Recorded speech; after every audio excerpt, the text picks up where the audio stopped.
Discrimination against individuals based on their race was a common phenomenon in 1930s. In history, people of color, particularly the blacks, were not accepted in white society.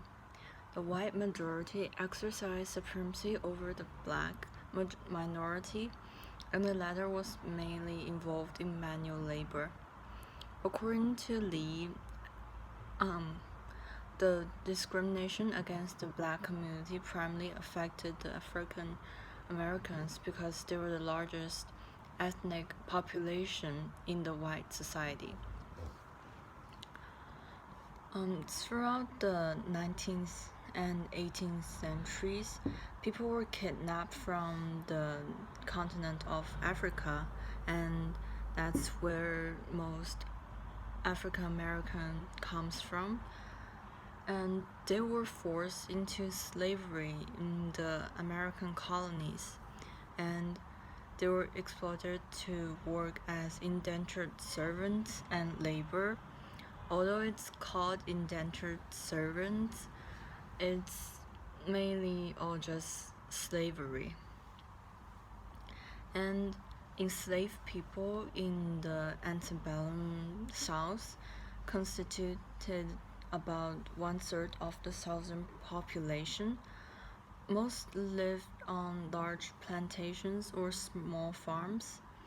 Many masters owned fewer than 50 enslaved people, and slave owners ought to make their enslaved completely dependent on them through a system of restrictive codes.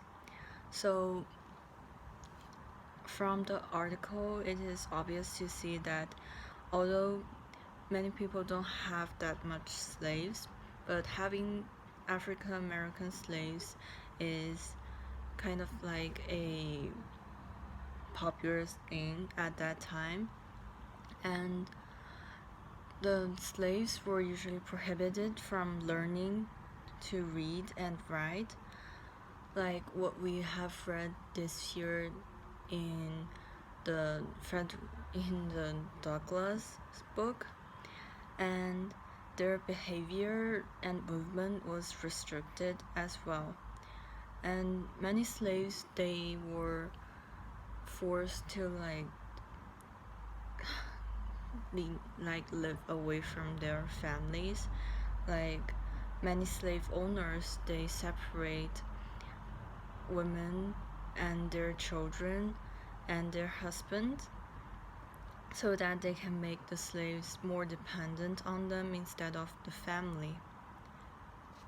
And after slavery was abolished in the Civil War, black codes were designed to limit the freedom of African Americans, and it is used to ensure their availability as a cheap labor force, like what they have been before as slaves.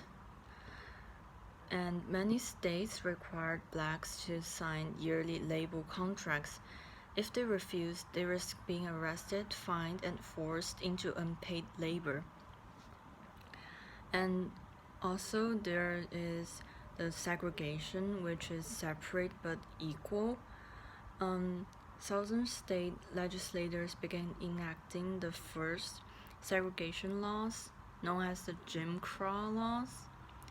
And according to History.com, by 1885, most southern states had laws requiring separated schools for blacks and whites, and by 1900, persons of color were required to be separated from whites in railroad cars and depots, hotels, theaters, restaurants, barber shops, and other establishments.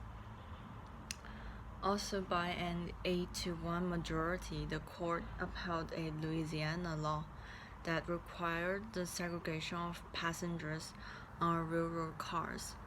So you can see that although slavery has been abolished through Civil War, it turned to a different form in the Southern society, and African Americans are still being suppressed, and they don't have the rights as white people.